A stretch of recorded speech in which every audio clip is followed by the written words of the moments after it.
வணக்கம் ஜோதிட நண்பர்களே. பொதுவாக ஜோதிடம் என்பது பல விஷயங்களையும் உள்ளடக்கிய ஒரு கணித அறிவியல்.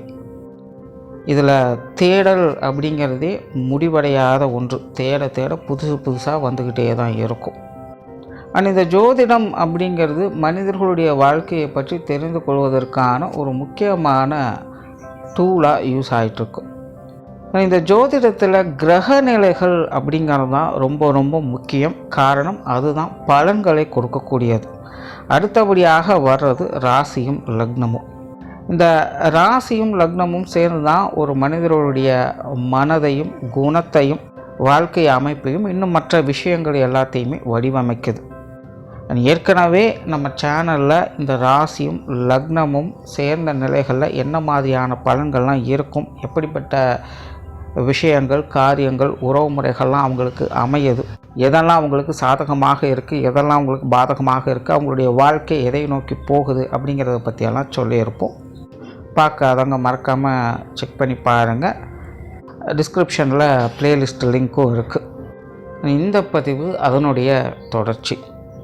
அதாவது போன பதிவுகளில் அவங்களுடைய வாழ்க்கை நிலை எப்படி இருக்கும், இன்னும் மற்ற விஷயங்கள்லாம் எப்படி இருக்கும் அப்படிங்கிறத பற்றி பார்த்தோம். இந்த பதிவில் அதனுடைய முரண்பாடுகள் என்ன அப்படிங்கிறத பற்றி பார்க்க போகிறோம்.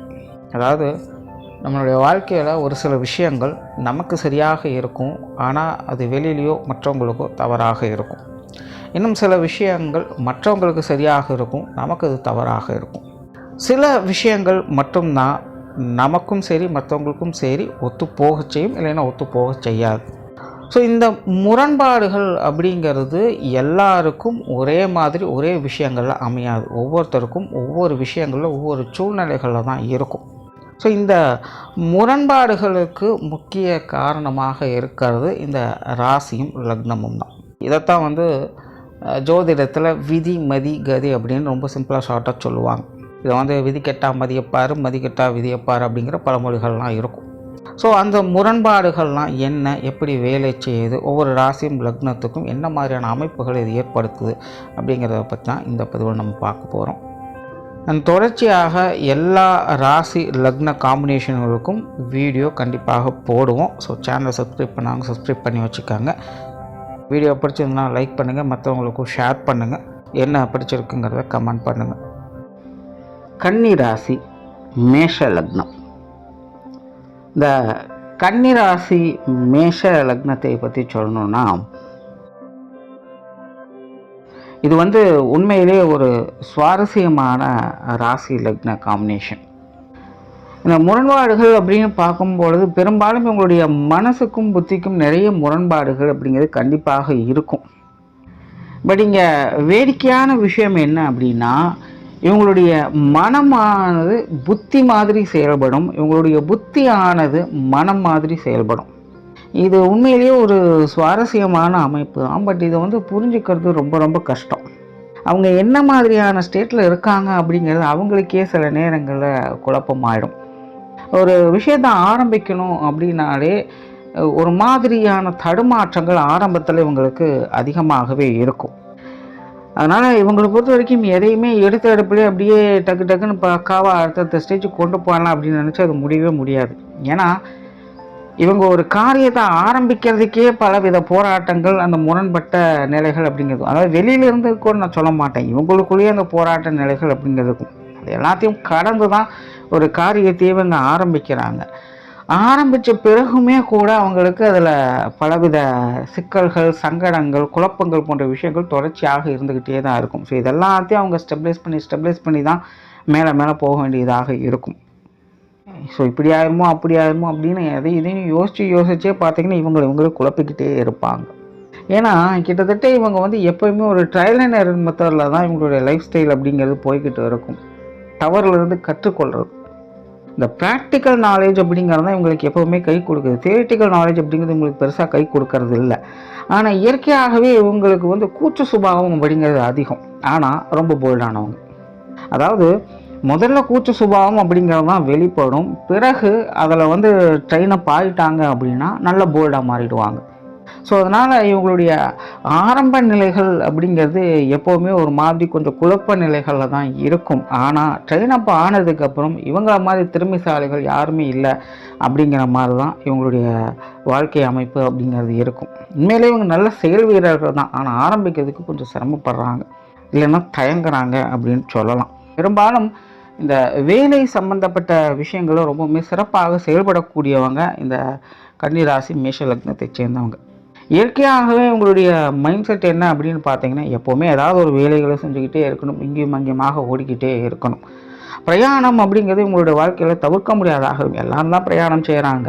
ஆனால் இவங்களுக்கு பிரயாணம் அப்படிங்கிறது இவங்களுடைய வாழ்க்கை அங்கத்திலே தவிர்க்க முடியாததாக இருக்கும். சும்மாவாவது ஒரு 10 கிலோமீட்டர் இவங்க தினம் சுற்ற வேண்டிய சூழ்நிலைகள் அப்படிங்கிறது ஏற்படுது. ஸோ பிரயாண பிரியர்கள் அப்படின்னு இவங்களை சொல்லலாம்.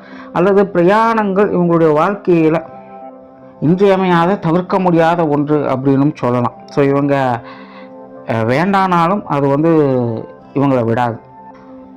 ஸோ நிறைய பேருக்கு பார்த்திங்கன்னா இவங்களுடைய ஜீவன அமைப்புகளே இந்த பிரயாணத்தை ஒட்டியதாக தான் இருக்கும். ஒரு வேலை செஞ்சாலும் சரி அல்லது தொழில் செஞ்சாலும் சரி நிறைய ட்ராவல் பண்ணுறவங்களாக தான் இருப்பாங்க.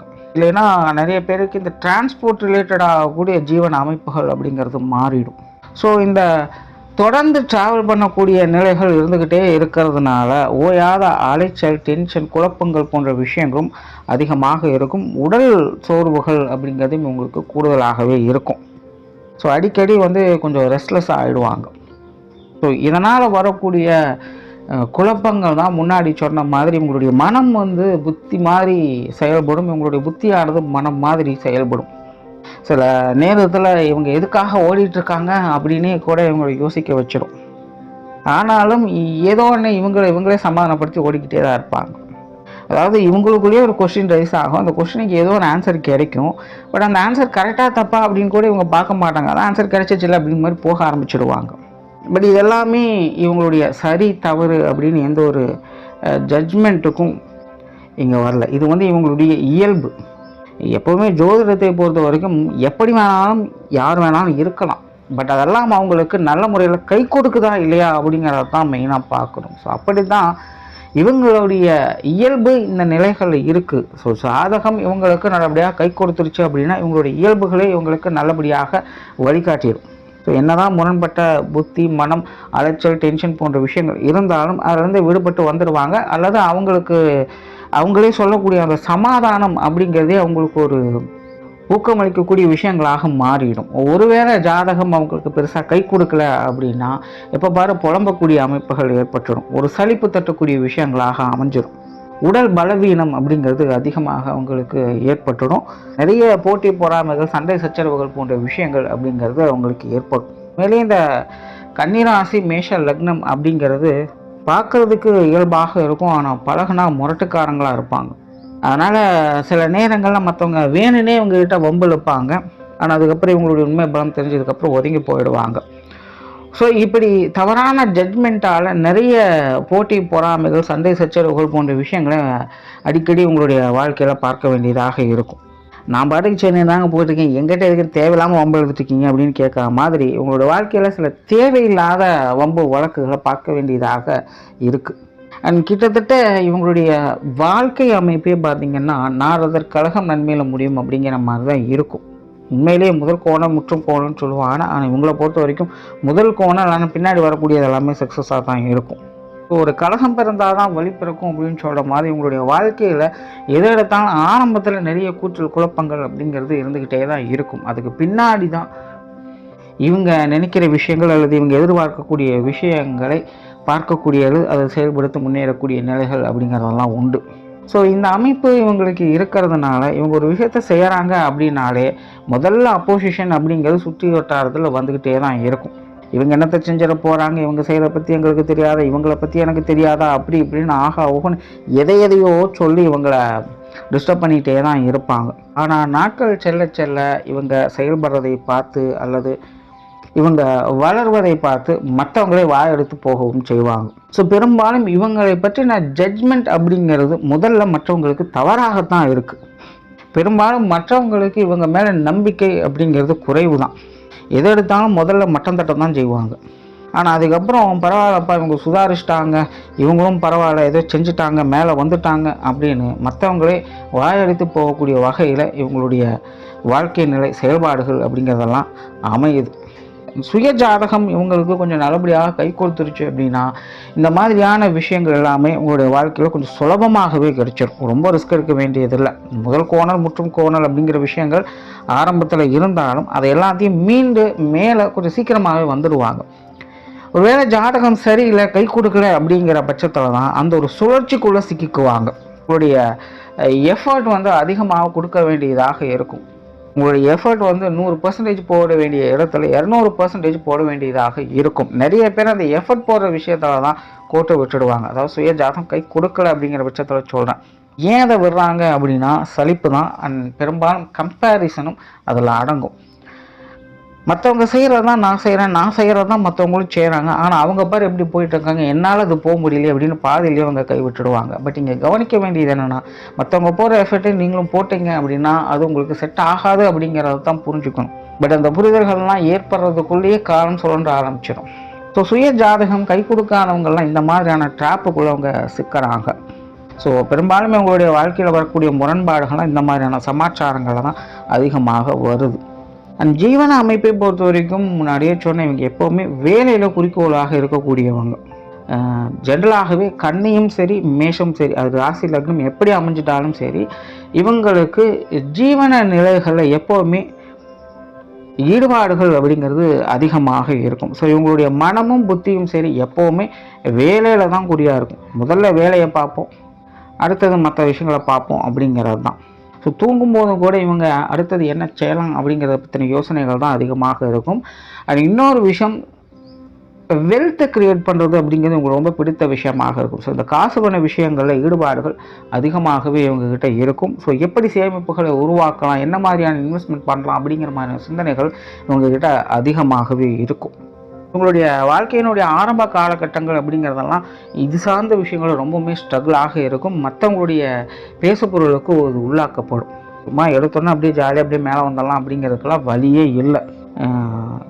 சும்மா ஒரு 1000 பேரோட குறைகளையாவது இவங்க காது கொடுத்து கேட்டு தான் ஆகணும். மற்றவங்க இவங்களுடைய ஈகோவை ட்ரிகர் பண்ணணும். நானும் பொழைச்சி காட்டுறேன், நானும் முன்னேறி காட்டுறேன் அப்படிங்கிற அந்த ஈகோ வெளியில் வந்ததுக்கப்புறம் தான் இவங்களுடைய டெவலப்மெண்ட் அப்படிங்கிறதையே பார்க்க முடியும். அது வரைக்கும் பார்த்திங்கன்னா இவங்க ஸ்ட்ரகிள் ஆகிட்டே தான் இருப்பாங்க. பட் விதி அமைப்பு கண்டிப்பாக அந்த ஈகோ ட்ரிகர் பண்ணுறதுக்கு நிச்சயமாக ஒருத்தவங்க வந்துட்டு தான் இருப்பாங்க.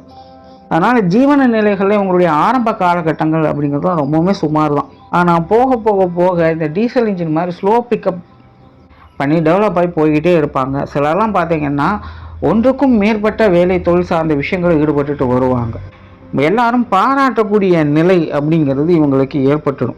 மேலே சுய ஜாதகமும் இவங்களுக்கு கை கொடுத்துருச்சு அப்படின்னா இவங்களுடைய ஜீவன ரீதியாக பெரிய லெவல் அச்சீவ் பண்ணக்கூடிய நிலைகள் உண்டாகும். சமூகத்தில் பெரிய பெரிய ஆட்களோடலாம் சேர்ந்து பிஸ்னஸ் பண்ணக்கூடிய அமைப்புகள்லாம் இவங்களுக்கு தானாகவே ஏற்படும். இந்த பிஸ்னஸ் மேக்னெட் அப்படின்லாம் சொல்கிறாங்களா, அந்த மாதிரியான நிலைகளை கூட இவங்க எட்டு பிடிக்கலாம். ஒரு வேலை ஜாதகம் சரியாக அவங்களுக்கு கை கொடுக்கல அப்படின்னாலும் கூட இதெல்லாம் பெரிய அளவுக்கு அவங்களுக்கு சங்கடம் கொடுக்க போகிறதில்ல. அதாவது பெரிய லெவலில் ரீச் பண்ண முடியாது. ஆனால் வாழ்க்கையில் கடைசி வரைக்கும் ஏதோ ஒரு விஷயத்தை செஞ்சு தன்னுடைய ஜீவனத்தை நடத்தி கொண்டு தான் இருப்பாங்க. ஏதோ ஒரு வகையில் உங்களுக்கு வருமானம் அப்படிங்கிறது இருந்துக்கிட்டு தான் இருக்கும்.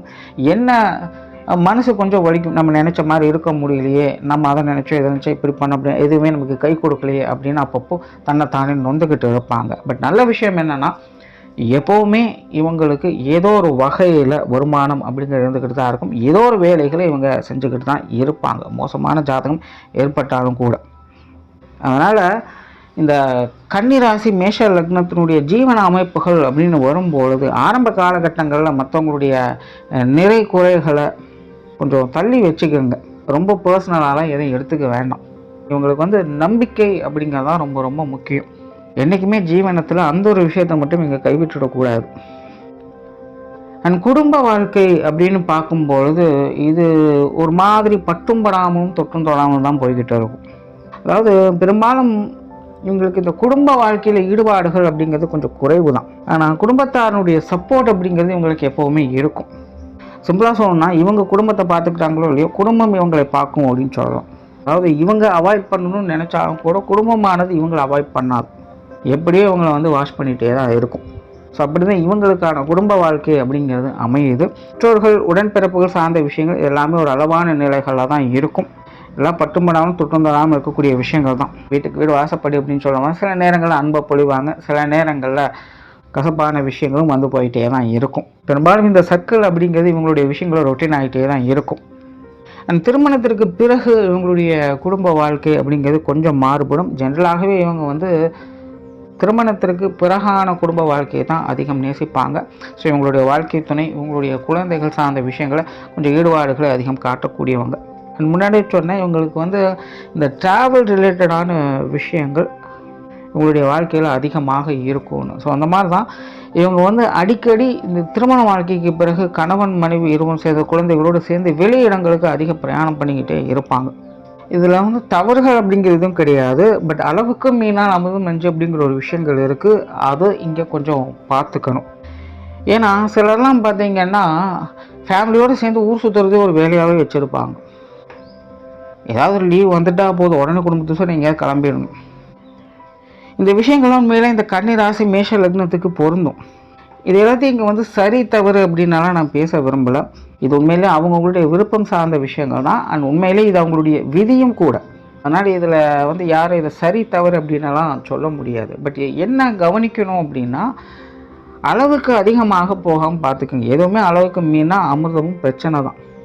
அடுத்ததாக உற்றார் உறவினர்கள், நண்பர்கள் இவங்களுடைய விஷயங்களையும் அதிக ஆர்வம் காட்டக்கூடியவங்க அப்படின்னு சொல்லலாம். ஜென்ரலாகவே இந்த கன்னி ராசி மேஷ லக்னம் அப்படிங்கிறது நண்பர்களுடைய விஷயங்களும் சரி, உறவினர்களுடைய விஷயங்களும் சரி, எப்போவுமே ஒரு கண்ணு வச்சுக்கிட்டே தான் இருக்கும்.